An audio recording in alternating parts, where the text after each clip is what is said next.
You know by the sound of the drums that it can be only one guy hanging out with us, and that's got to be Tony Tsoukalis, a longtime buddy. Now I got to get the drums off.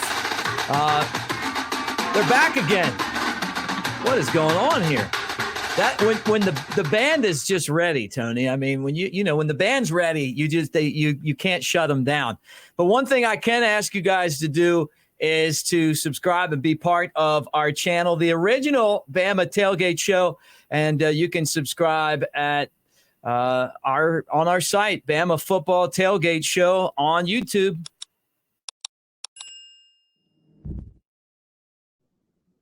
All right, drums aside, how you been, man? Great to see you.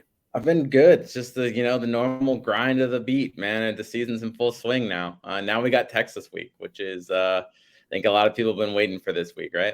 No, yeah. Look, let's kind of recap a little bit about last week's tune-up, but we didn't expect much out of Middle Tennessee State, 39-point spread.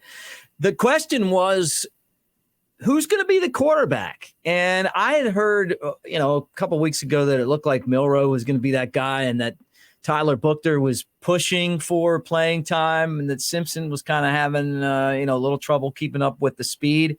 What did you hear and what did you see on Saturday? Yeah, I think, over at the site, we posted something late Friday night, just that, not only was Jaylen Miller going to be the starter, but that Tyler Buchner was going to be the backup. And, in hearing that, it became obvious that, Jaylen Miller was a little bit ahead of everyone else in the quarterback competition. And so I wasn't necessarily surprised to see him get as much of a run out as he did. He got plenty of playing time, a lot more than the other two. But I don't think anyone could have expected him to be that good through the air. I mean, I think we all knew he could run the ball. We all knew that, he had that athleticism and we knew that he was capable of making those passes. But to be honest with you, Mick, I'm not really sure if you put Bryce Young in there, would the numbers have been that much different? I mean, Miller was 13 of 18. He had 3 touchdowns through the air. All 3 of them came on big, long passing plays. I mean, there was times, I'm not saying that he was as good as Bryce Young was, but in terms of production and the numbers he put up, I mean, you can't ask for more. He did everything you'd want him to do. Great. That was an audition. He knocked it out of the park. So, it's going to be interesting to see what he does against Texas, and that's going to be a totally different challenge.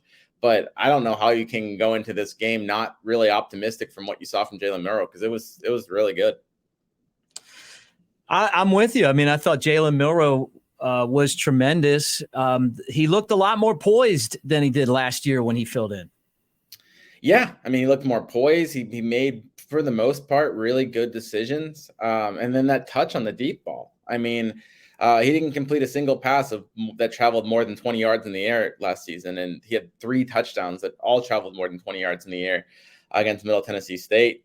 He ran the ball. If he can play with that amount of poise and that passing precision that he was able to do, and then he still has the athletic ability, good luck guarding him, because you can't stack the box. I think that's the biggest thing. If I'm looking and I'm Texas, I'm losing some sleep over. Maybe I thought, if Jaylen Miller can't hit that deep ball, I can stack the box and I can stop him as a runner. Well, good luck, because Alabama has guys like Isaiah Bond that can get separation. Jermaine Burton got some separation, and Milroe hit him. And, he still has that same athletic, ability to tuck it and run if you try to guard against the deep ball. And another weapon that Alabama had that kind of emerged is the Marquee Black, the tight end. And yeah, he's a whole nother beast, because not only was he, a really good pass catcher, I think we all knew that, and he had that touchdown, but, a lot of those 3rd and 1s that, Alabama was able to pick up, they were 5 for 5 on 3rd and 1s. I think at least 2 or 3 of them, Marquee Black had a big key block in helping Alabama pick that up. So a lot of optimism on the offensive side of the ball, especially. Hanging out with Tony Tsoukalis from Tide Illustrated, the rival site that covers Alabama on a daily basis, and our longtime buddy. Most impressive takeaways. I was with you. Nye Black, it looks like kind of like an O.J. Howard type dude out there. Who else and what else did you see on Saturday that you were impressed with? Yeah, so Niblack, Jalen Miller, Jermaine Burton lived up to a little bit of the preseason hype. He's a guy that's really caught fire as of late. Really his last, like, I guess now 4 games. I think he's got a touchdown in each of them. I might have to check myself on that one, but yeah, he's a guy that's been really catching fire, and I think he's starting to be the guy that maybe was as advertised when they got him from Georgia last offseason. Right. I think if he can kind of live up to what Alabama thought they were getting, he could end up being that number 1 receiver. I think I've talked all offseason about maybe it was Malik Benson, the JUCO guy that came in. He didn't really do much in the opener. It could be a guy like Isaiah Bond, but it also could be Jermaine Burton. And I think he's a guy that I've heard a lot of good things about in the preseason, and he lived up to it. And, the last 3 games, he lived up to it. 4 games, he lived up to it. So I think maybe that light bulb kind of clicked for him in Alabama's offense, and we could be seeing a big year from him. What about the running back room? We got a little taste of all the running backs, which seems to be the deepest position group of any of the position groups that this Alabama team has, at least to me. Yeah, I don't think you saw anything super electric in the opener, but I don't necessarily think that that's the worst. I mean, Alabama still got 200 yards on the ground, so that they were respectable. The offense was really balanced. So I think the running backs are all capable. I think they all showed it. It maybe not in huge plays, but I think I guess they used 4 were all pretty solid on the day. I think what we talked about earlier with the picking up those 3rd and shorts, a lot of that's the running backs too, and finding the hole, hitting it. You saw the touchdown from Jace McClellan. He kind of ran into a stack of bodies in the middle, and had the wherewithal to bounce around and just basically walk into the end zone. Saw some good vision from Roydell Williams on a run that was a 3rd and 1. So it's an encouraging group. I don't think they've kind of lived up to that, I guess, potential yet, or they didn't do anything that's going to really steal the headlines. But it's not always about that. Sometimes it's about doing the little things, and I think they're going to probably have to lean on them a little bit more against Texas. It's a and they're going to be expected to do more because that Texas team it's a way better defense than the one that they faced in week 1. So we'll see how they kind of respond to that challenge. But I think overall, pretty solid from the running backs. Maybe, the one gripe I think most people would have is the pass protection. They kind of let Jaylen Miller get kind of hit a couple times. I think it was Roydell Williams once, and I think it was Jaylen Miller once, if I'm correct, that, they kind of got blown up by defenders, and you're going to want a little better showing in pass protection than that. But other than, maybe that, I don't really see anything that I'd be glaringly upset with that unit. Hanging out with Tony Tsoukalas, Tide Illustrated, and great to have you guys here with us. Let me remind you before we talk about Alabama defense, easy to say Roll Tide by subscribing to the Bama Football Tailgate Show channel. And right now, if you subscribe, we're giving away the Jalen Hurts Daniel Moore print from New Life Art. Once we get to 1,000 subscribers, that's our gift to you guys for being part of it. One of you is going to win that. And now that he's like, a superstar in the NFL, you're going to want that with going back to the time that Alabama beat Georgia in the SEC championship game. Well, the time that they did that with him leading the way. So before we talk Alabama, Texas, let's just turn to Paige and look at the defensive side of the ball. Your thoughts on Nick Saban's defense? They gave up 7 points in the game. They looked pretty dominant. I mean, look, the competition wasn't great. But to me, Tony, the way that Nick Saban's been so confident, he's been really happy as far as Nick Saban goes. And I really believe it's because of his defense. Yeah, I think it's there's a lot of encouragement from the defense too. I mean, only 7 points. I think the biggest thing about the defense is it didn't seem to have that drop off that you sometimes have when you take out the first unit. I think that speaks a lot to Alabama's depth in the defense. That a lot of times you'll see a team get a few kind of cheap touchdowns at the end, or something like that, where it's not really indicative of how the defense did as a whole. I think you didn't see that against Middle Tennessee State. It was pretty much they kept the standard all 4 quarters. So I think once again, you're going up against a better competition this week, but you leave pretty encouraged. I think one of the standout performers from week one, Deontay Lawson was, man, that guy was everywhere. He can go sideline to sideline, but he's also a hard hitter. He's going to be a fun one to watch. And then with that pass rush, Alabama didn't get a chance to really pass rush against Middle Tennessee State because they got the ball out within 2 seconds. So I think it's going to be fun to see the pass rush when, they're going up against the Texas team who's probably going to give them a little bit more time to get to the pass rusher. I don't think Texas is going to try to get rid of the ball every 2 seconds like Middle Tennessee did. So I'm excited to see that. Excited to see the secondary. It looks like a solid unit. No doubt about it. It's going to be a lot of fun. And now we can switch gears, Tony, and we can get into this one. It's the biggest game in college football this Saturday. Number 4, Alabama. Number 11, Texas. For the first time since I can remember watching college football, Texas and Alabama in Tuscaloosa, right? So I was there when Alabama played Texas for the national championship in 2009, still one of the greatest, maybe the greatest football experience ever because it was in the Rose Bowl. We'll win there, and we did, right? And that was what opened up this run for Alabama and all these national championships and everything else. I feel like, Tony, and I hate to say this, but I feel like if Alabama loses this game, that it is the signal of a shift going on in college football. You saw LSU just absolutely get hammered by Florida State. Did not see that coming. And now Alabama takes on Texas. It was a close game last year. What are you expecting to see on Saturday? And do you think if Texas wins, it's a shift? It might be too early. I mean, it might be too early to say it's a total shift, but it would be alarming just because of this. Like, Alabama doesn't usually lose its first big game of the season. In fact, I can't remember a time that they have lost their first big game of the season. Normally it's in a neutral site,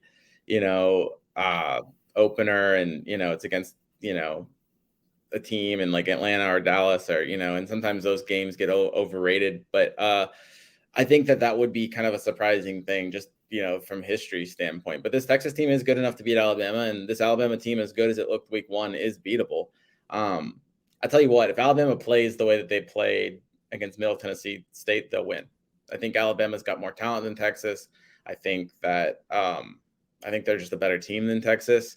But if Alabama plays it the way that they did against Texas in Austin, they'll definitely lose. I mean, I think Alabama was a way better team than Texas last year, and they shouldn't have won.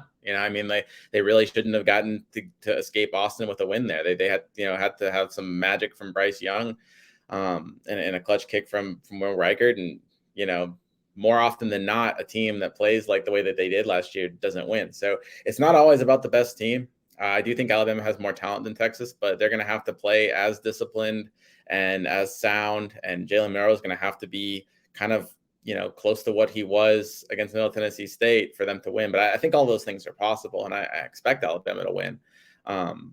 But yeah, I think, Texas is a worthy opponent. I don't think this is an overrated Texas team. I think this Texas team will probably, I think it'll be ranked at the end of the year. I'm not sure it'll be a college football playoff contender or whatever, but it's got a good team. It's got a good quarterback and a good receiver and a decent defense. And I think it's going to be a tough challenge for Alabama.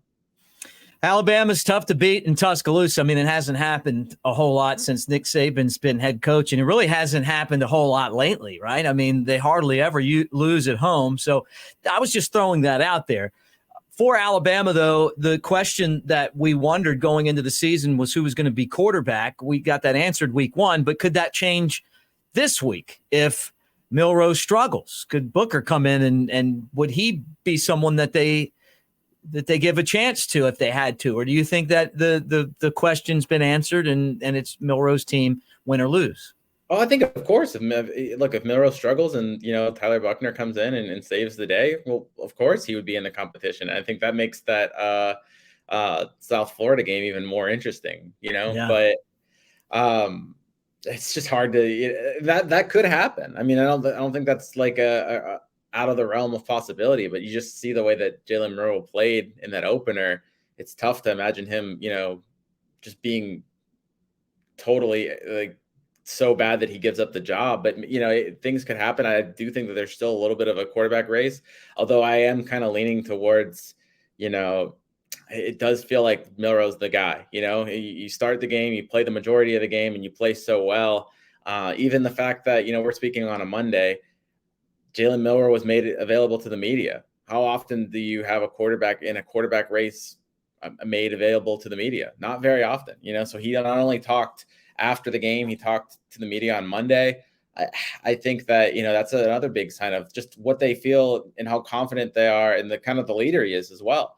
So I expect Jaylen Miller to have a good game. And I kind of, if the quarterback battle's not done, I think it's 90% done. I mean, there can always be some room, but I definitely think that Jalen Miller has responded the way that you need him to respond as a quarterback. And I think, we'll see how he does against Texas, but I fully expect him to be the quarterback for Alabama this year.